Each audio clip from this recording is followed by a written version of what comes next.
buenas tardes, queridos amigos. Bienvenidos a Vladimir a la Una. Hoy vamos a tener dos invitados. En la primera parte del programa estaremos conversando con el doctor Carlos Alaimo. Él es médico, dirigente político, empresario. Además es fundador del movimiento Pasión por Maracaibo, que no solamente está existiendo en la capital del estado Zulia, sino que parece que ya tiene algunas otras ramificaciones en el estado, ¿no? En la segunda parte estaremos con Luis Reyes, quien es dirigente del partido Hora.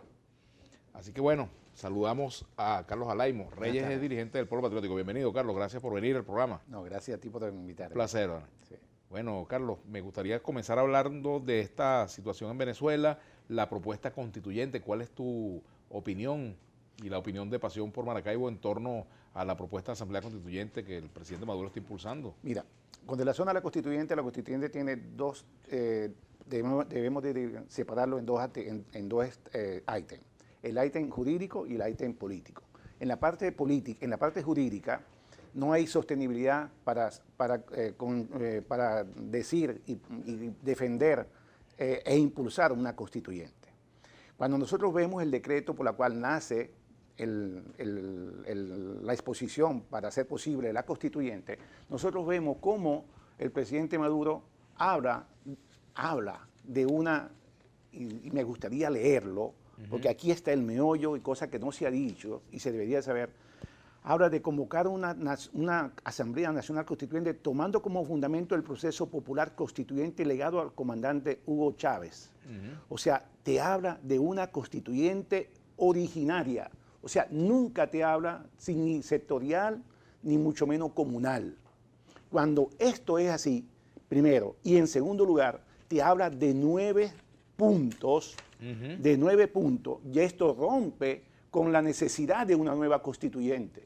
Estos 9 puntos por los cuales dice que hay debe tener la nueva Constitución Nacional, esto se ha podido hacer muy bien con una reforma electoral. Constitucional. Pero aún más, cuando uno ve los 9 puntos de esto es tema del Ejecutivo Nacional. O sea, no hace falta desgastar a todo un país para decirle, señores, vamos a una constituyente o a una reforma constitucional, cuando estos 9 puntos lo ha podido hacer muy bien el Ejecutivo. Por ejemplo, uno de los puntos, para no leerlos todos, o para hablar de alguno de los puntos que tú dices. El perfeccionamiento del sistema económico nacional hacia la Venezuela potencia, que es el segundo punto. ¿Hace falta una constituyente para esto? ¿Cuántas veces se le ha dado poder al presidente habilitándolo en temas económicos? ¿Qué ha pasado? No ha pasado nada, ¿no? ¿Cómo se resuelve el tema económico en una nueva constituyente? Para nada, ¿no? Tú quieres darle seguridad jurídica a los inversionistas nacionales y extranjeros. La puedes hacer, tienes cómo hacerlo. Esta constitución te lo permite hacerlo. Si tú atropellaste a esta constitución cuando expropiaste de manera indebida, cuando eliminaste libertades económicas, cuando pusiste más alcabala para hacer las cosas, ¿no? Entonces, si esta constitución te ha permitido hacerlo, ¿por qué no lo hiciste? No necesitamos de una nueva constitución. Cada uno de estos 9 puntos, o sea, es someter a un desgaste a toda una nación que hoy en día necesita soluciones mucho más importantes. Entonces, la solución del punto de vista jurídico no tiene nada que ver con esto. Hay otro aspecto que me gustaría también comentar y tiene que ver con esta municipalización de la propuesta constituyente. Carlos. Ahí vamos. Es importante porque, fíjate, Maracaibo es una de las ciudades más importantes del país, la que tiene mayor cantidad de habitantes, ¿no? Claro, tiene 3.200.000 habitantes. Ajá. ¿Y cuántos constituyentes va a llevar? O sea, exactamente. Ellos hablan de una proporcionalidad. ¿O es que acaso Maracaibo no tiene un país, una ciudad-estado amerita tener el número de Amazonas, por ejemplo? O sea, eso no se lo puede, eso no tiene sentido. Entonces, esto son parte de las cosas que se quieren impulsar a una constituyente bajo una medida para lograr su objetivo. Entonces, pero la idea es ir a una constituyente ¿para qué? Si cuando es validar una posición que no es constitucional, no es legal, por mucho que lo diga el TCJ, ¿no? Y por mucho que lo diga el TCJ, porque tenemos que recordar, Vladimir, que lamentablemente la Administración de Justicia en la voz de un magistrado zuliano, un día dijo que la justicia en Venezuela de aquí en adelante iba a estar en función de un proyecto político. Eso es grave. O sea, la justicia tiene que estar al servicio del hombre, al servicio de la verdad y al servicio de la Constitución Nacional.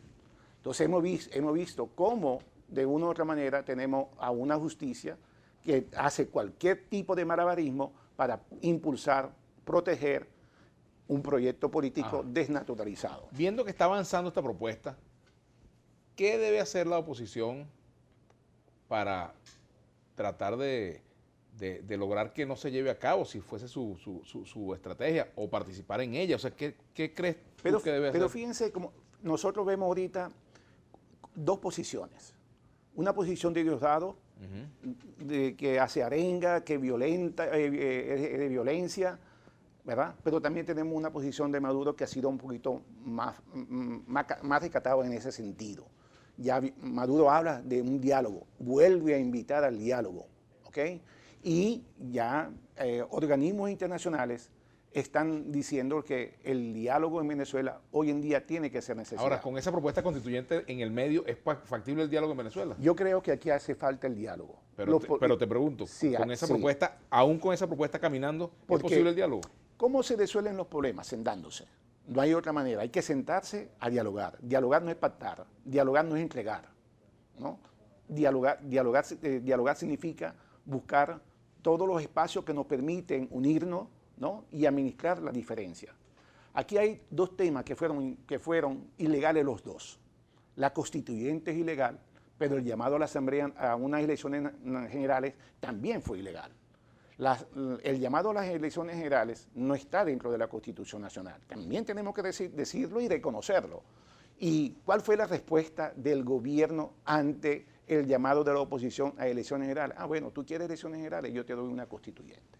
Entonces aquí tenemos que ponernos de acuerdo, y tenemos que ponernos de acuerdo ahorita y rápido.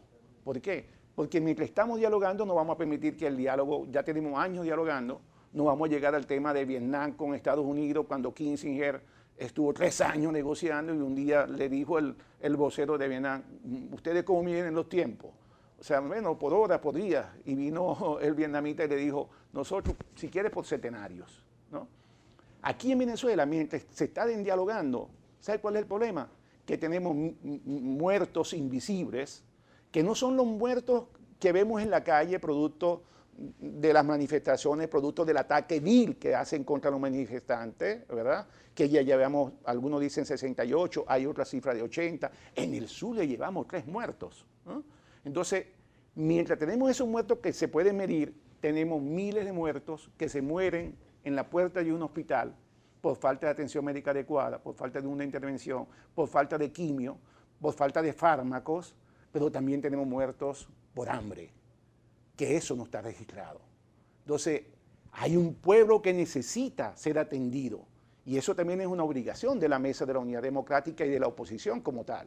Por eso que por la situación de crisis de Estado que hoy en día nosotros tenemos, estamos obligados otra vez a sentarnos y decirnos en qué nos podemos poner de acuerdo. Tenemos que hacer una pausa.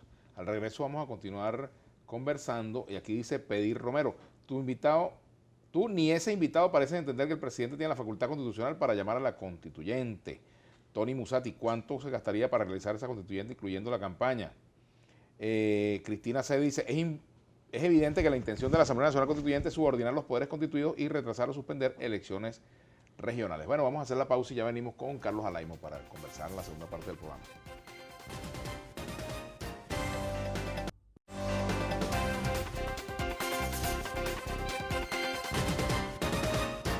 Bueno, continuamos acá en Vladimir a la Una y vamos a hacer un contacto con nuestra compañera Vanessa García rápidamente. Ella se encuentra en la sede del Tribunal Supremo de Justicia, donde entiendo se espera una rueda de prensa de la fiscal Luis Ortega. Vamos a escuchar qué nos dice al respecto nuestra compañera Vanessa. Adelante, Vanessa.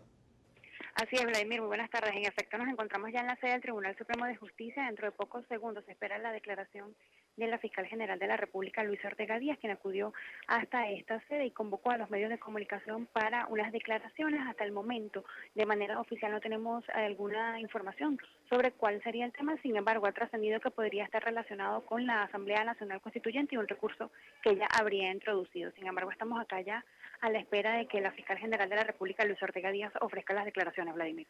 Bueno, muchas gracias, Vanessa. Gracias por ese contacto y vamos a estar pendientes pues, de lo que ocurre en el Tribunal Supremo de Justicia. Y da pie esta información, Carlos Alaimo, nuestro invitado, para que comentemos el rol de la fiscal en todo este proceso. Fíjate, el rol de la fiscal todavía se ha quedado corto. Aspiramos que ella diga, por ejemplo, sobre el caso de la Asamblea Nacional. Si es válida, no es válida, si el caso de los diputados de Amazonas, si hubo delito o si el delito prescribió. O sea, hay unas interrogantes que son muy importantes para saber el procedimiento de la Asamblea Nacional. Y eso está en manos de la fiscal. La fiscal debería de opinar sobre eso.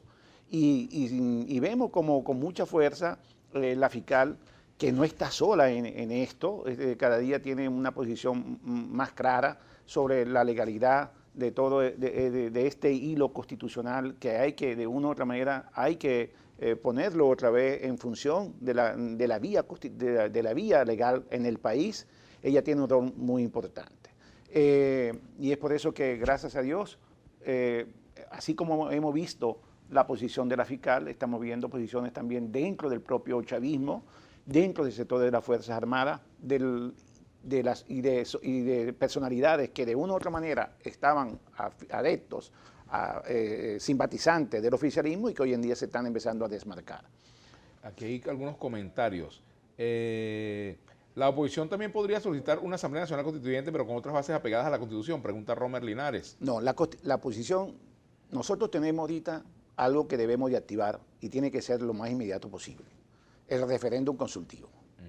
El artículo 70, en uno de los cuatro principios del artículo 70, nos habla de que el 10% de los ciudadanos podemos solicitar en un referéndum consultivo para saber si esta constituyente que está pidiendo Maduro es válida o no es válida. Aquí hay otros comentarios.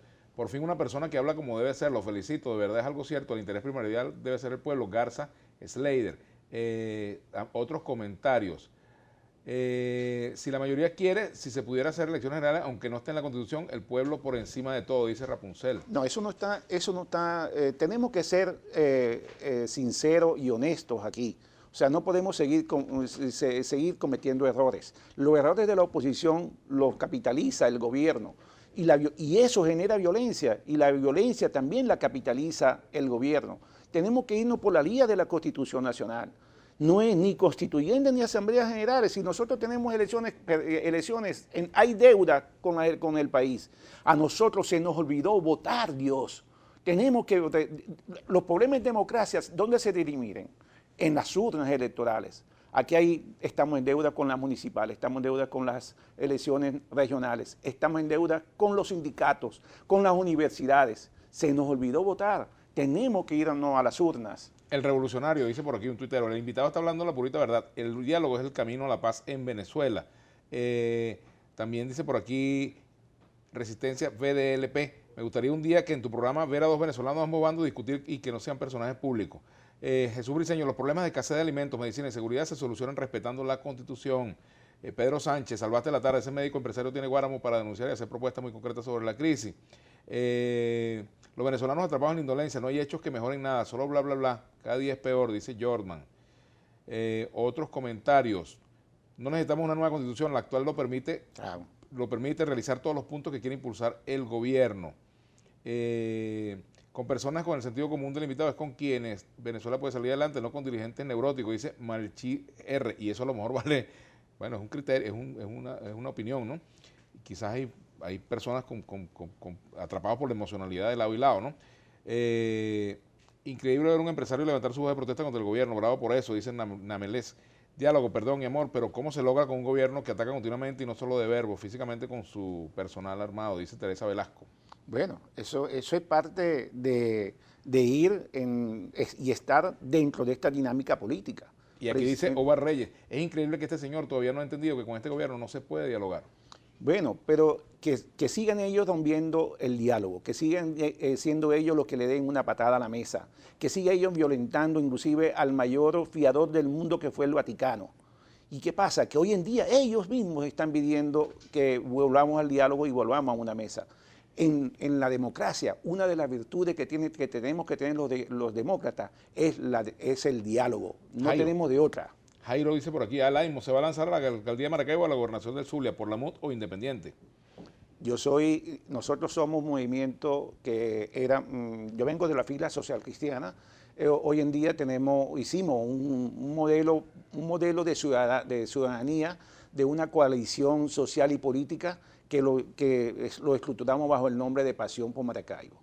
O sea, antes no estábamos en la mesa de la unidad democrática porque teníamos nuestro propio principio, nuestro propio criterio. Hoy en día hemos visto con beneplácito, como la mesa ha visto, que nosotros no somos la antipolítica. Pasión por Maracaibo viene a representar para Venezuela la nueva política, para una nueva democracia.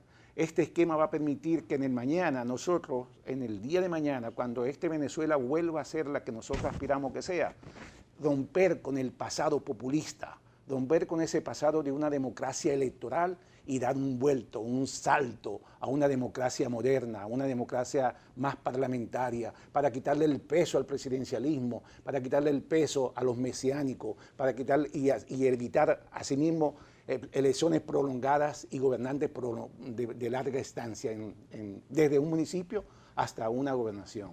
Héctor Castro, el defensor del pueblo felicita al CNE por las elecciones regionales, pero no nombró la constituyente. Ahorita en rueda de prensa, ¿qué pasó? Por cierto, ¿qué opina del rol del defensor del pueblo, Tarek William Saab? Tú sabes que antes se le llamaba defensor del puesto, ahora se le llama defensor del gobierno. O sea, lamentablemente yo no veo a un defensor del pueblo viendo del por qué, dónde. Una de las cosas que él debe de hacer es buscar las causas de la gente que hizo posible que hoy en día tengamos los 80 muertos en la calle. O sea, y quiero ver, por ejemplo, me gustaría ver a ese señor haciendo un llamado a las Fuerzas Armadas, y cuando hablamos de las Fuerzas Armadas, también a los cuerpos de seguridad nacional, para decirle, ustedes no pueden hacer esto, esto y esto en el transcurso de una manifestación. Ahí me gustaría saber al defensor del pueblo, el caso del Zulia, por ejemplo, el caso mío personal, que yo no vine aquí a hablar del caso mío personal, donde fuimos víctimas de un atentado, de una persecución policial donde casi muere el amigo que estaba a mi lado, ¿no? De la policía del Estado. De la policía del Estado, ¿no? Que controla el gobernador Arias Carden, la del Estado. Exactamente. Entonces, ¿qué hizo el defensor del pueblo en la representación del Zulia? Por cierto, ¿qué dice de la gestión del gobernador Arias Carden? ¿Cuál es su postura sobre la gestión del gobernador Arias Carden? No es el área que nosotros conocimos hace 25 años atrás. Lamentable. No tiene la fuerza, no tiene el punch, está limitado inclusive en su propio pensamiento y en su propio accionar. Es lamentable que un hombre que puede hacer mucho más, yo estoy seguro, porque lo conozco, que él es incompatible con este sistema de modelo que hoy en día encarna Maduro, pero lamentablemente está más aferrado al poder que a lo que él siempre fue como servidor público. Por eso es que nosotros nos hemos distanciado enormemente sobre su conducta política. Jesús Rojas, se están metiendo en la UCAP Guayana, trancaron la Universidad de Loyola, se llevaron 2 estudiantes, me están informando por aquí. Otro comentario por aquí, ¿cómo cataloga usted el querer imponer una constituyente sin consultar antes ni después al pueblo? Ramón Ramos, el líder. Claro, es que eso es lógico, por eso que el 70 está muy claro. Primero, que el 70 está muy claro, y segundo, la manera como emite el decreto el presidente Chávez en estos 2 elementos que yo dije, es obligante que el referéndum consultivo se haga, y no vamos a conseguir solamente 2 millones de votos, van a haber 10 millones de ciudadanos que van a votar por el en ese referéndum consultivo, diciendo que esta constitución, como la quieren imponer, no va a poder caminar por la vía legal. Aquí dice William Espinosa, ya basta de desunión en el país, que se maten los políticos y no metan a la gente en el medio de ellos. Bueno, estamos hablando precisamente de eso. Estamos hablando de que hay un 60% de unos ciudadanos que no son militantes de partidos políticos, ¿no? Pero lamentablemente estos dos factores han hecho que estos 60% suframos todas las consecuencias de malas políticas, de malos políticos, y por eso que yo hablo de los muertos invisibles que hoy en día en Venezuela nosotros tenemos con un país destrozado. Tony Hill Oficial pregunta, cuéntanos, ¿te postulaste a la constituyente? Me pregunta. Mire, si he dicho que esa constituyente no está pegada a la Constitución, por Dios, sería una incoherencia de mi parte postularme en algo en lo que no creo, en lo que no estoy de acuerdo conceptualmente, porque considero que no está pegada a la Constitución, que es mi postura personal. ¿Por qué hablar de diálogo con un gobierno que reprime? Dice el ELIK 54. Porque es un principio democrático sentarse. Si no nos sentamos, ¿cómo vamos a resolver los problemas? O sea, no entiendo cómo nosotros podemos resolver los problemas si no hay un diálogo de por medio. El diálogo sigue siendo necesario, tenemos que aceptarlo. El diálogo no se puede satanizar. El diálogo en democracia es importante. En dictadura y en comunismo hay imposiciones, lo tomas o lo dejas. En democracia no, en democracia es una virtud sentarse. Ahora, hay que respetar los términos. El sartén por el mango lo tiene el gobierno, sabemos que lo tiene el gobierno y el gobierno tiene que empezar a dar elementos de cambio. El gobierno debe saber que, por ejemplo, esta constituyente, como la quieren imponer, y de facto de pronto la pueden imponer, ¿no? Ya eso rompería con el llamado al diálogo. Entonces, los mensajes positivos tienen que venir por parte de Maduro y de su equipo. Porque además, a veces es peor el remedio que la enfermedad. Yo le pregunto a la gente del chavismo, a esa gente del chavismo que de una u otra manera tiene en su interior algo de vocación democrática, a ese concejal. En Venezuela hay más de 200 alcaldes, hay más de 300 y tantos. Hay más de 1.500 concejales. ¿Ellos acaso no aspiran a tener ascensos políticos? Esta constituyente lo va a matar. Esta constituyente no le va a permitir más nunca a un alcalde ser gobernador o a un concejal ser alcalde. Esto viene a romper con todo el esquema de lo que nosotros hoy en día tenemos y romper con 200 años del hilo constitucional. Imponernos a nosotros un gobierno, a una copia, a un plagio de lo que es Cuba o lo que es Siria, eso no va con nuestra cultura, no va con nuestra idiosincrasia, no va con nuestros valores democráticos. Por eso que este remedio es peor que la enfermedad. Bueno, te agradezco mucho, Carlos, haber venido al programa. Carlos Alaime, muchas gracias por habernos acompañado. Gracias a ti. Por aquí me dice William Espinosa, deberías hablar más de la selección sub-20 de fútbol que une al país que de política, que es lo que vivía el país. No, hay que hablar de política y también reconocer el gran papel que han cumplido nuestros muchachos de la Vinotinto en este campeonato mundial. Y bueno, ojalá podamos coronar ese sueño, pues de que los jóvenes integrantes de la selección sub-20, la Vinotinto, se coronen campeones. Bueno, hay que apoyarlos. Yo los apoyé madrugando hace unos días y viendo ese tremendo partido que hicieron contra Japón y ganaron 1-0. Bueno, nosotros vamos a hacer una pausa. Al regreso volveremos con más.